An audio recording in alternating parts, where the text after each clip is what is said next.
The unexpected red theory. Are you familiar with this concept? It first went viral in a TikTok video from designer Taylor Simon, and she states, add anything that's red, big or small, to a room where it doesn't match at all, and it automatically looks better. So, is this true? Do we agree? In this video, we're gonna do a bit of a deep dive into using red in interiors. I'm gonna give you my tips and ideas on working with red, show you lots of examples, and also suggest some items that I've been seeing out on the market that happen to be red. So if you love this color, you're definitely gonna wanna stay tuned. And even if you don't, some of these ideas might just change your mind. I came across this post from Domino, and I have noticed that other publications have been talking about the unexpected red theory as well. So, does that mean that this is a trend? Well, it does seem to be a popular topic at the moment, but I see this as more than just a passing fad. For example, let's take a look at this photo of my old condo. These counter stools, they were not this color when I bought them. I painted them because I wanted a pop of red, and this was over a decade ago. Even Taylor Simon herself told Elle Decor, red is an iconic and timeless color, and adding a pop of red is nothing new. So I hope the unexpected red theory is seen as more of a rule of thumb rather than a passing trend. I do really appreciate that this theory does not require a big commitment or investment. I mean, sure, if you are in the market for a big ticket item and you love the color red, you could certainly splash out on a red sofa, but this could be as simple and easy as painting a picture frame that you already own. And I know, red can be a tricky color to work with. It is very bold, it's very intense, but try not to be intimidated. There are easy and subtle ways of working with red, and I'm here to show you how. So if you're new to using red and you're not sure where to begin, start small. Like I suggested, you could paint a picture frame, or you could look to accessories, a red lacquer tray, a table lamp, a throw pillow.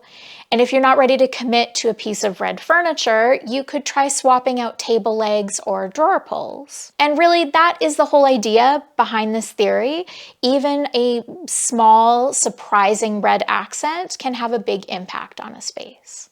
Now, what if you are ready to get a little braver? Something that is bigger and bolder of a statement, more of a commitment. So this could mean a piece of red furniture, red art, even a red door.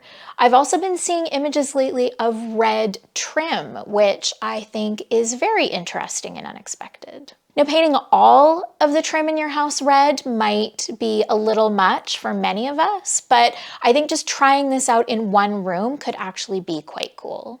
I'm also really into the idea of red staircase railing. I mean, how incredible does this look? I love this. I think the key to really nailing the unexpected red concept is in finding the right shade. Red is a really versatile color. It works with a lot of different color schemes. You just have to find the right red. So if you have a really neutral space, you're going to want to determine whether your neutrals are warmer or cooler. So really true, vibrant reds tend to work best in spaces that have cooler neutrals, so white or gray. Whereas if you have warmer neutrals in your space, so creams or beiges, you're going to want to look for reds that have a warmer base to them. Now this can still be a bold red. You could do something like a tomato red with your warmer neutrals, but you could also look to reds that have more of an orange undertone to them. So like a clay or terracotta that are going to be a little more muted and subdued. I would also advise, if you are adding red to a very neutral space, that you make sure that that red item is not the only element in the space that is providing any sort of contrast.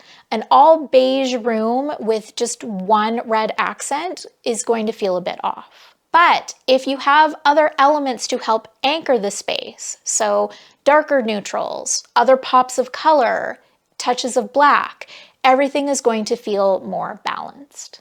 If you caught my video on how to use color in your home, I will link it in the description, you may recall that I touched on the color wheel and how it can be used to create color schemes. So if you wanted to use red in a complementary color scheme, you could try pairing it with green or blue.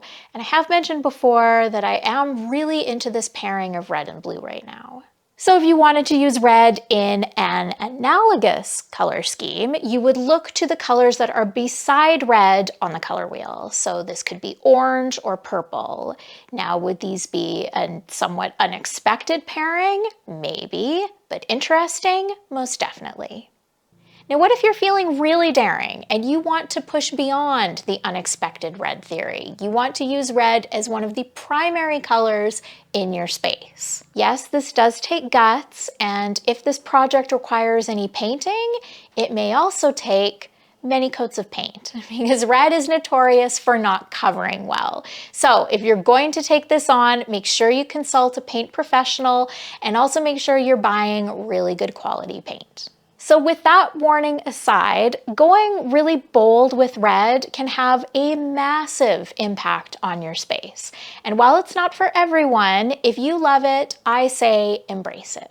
Red could be a really interesting addition to a dramatic powder room, and since it stimulates the appetite, it's also a great option for a dining room. I've also been seeing some really deep, dark, rich reds used on cabinetry lately, which again is not for everyone, but I do think that this is a really cool option. So that Domino article that I mentioned off the top was featuring new items from Urban Outfitters that are available in vibrant shades of red. And admittedly, some of these are pretty cool. So this red nightstand I think would be great in a white bedroom that needs a little injection of color. And this room divider, which I love, would be very cool in an open concept space that needs a little definition and division. There are lots of sources out there if you are looking for something red. I just happened to come across this red stacking bookshelf on my local Facebook marketplace. And I also did some online hunting just to see what other retailers are carrying right now. And I'm going to share those finds with you now. IKEA. IKEA is a great source if you are looking for red. If you want to keep it super, super affordable, they've got red picture frames, red candlesticks. There's also this red storage poof that I am kind of obsessed with. And this red chair, I think that this is a great budget-friendly alternative to the Eames LCW. Or if you're looking to bring some red accents into a space of warm neutrals, I love the way that this chair combines these hits of red with this neutral beige. If you wanted to bring some red accents into your kitchen, there are a few easy ways that you could go about it. I found these cabinet pulls on Etsy, which would be a great way of adding interest to a really basic slab style door. And they're even making red faucets now, which I think would be a very cool addition to a sleek modern kitchen. Or if you really wanted to go all out, you could even consider a red range, which I think would have so much impact in an otherwise neutral kitchen. And of course, there's always lighting. I found a variety of lamp shades, table lamps, sconces, and pendant lights in my search. So if you're looking for another unexpected way to bring some red into your home, don't forget about your light fixtures. So I've got all of these items, along with some others, all up on a Pinterest board, and I will link that in the description if you want to check them out. Well, my friends, I hope this video has inspired you to use some unexpected red in your home, whether it be a bright, shiny candy apple or a deep, rich, earthy rust. There are so many great reds out there to use in so many ways.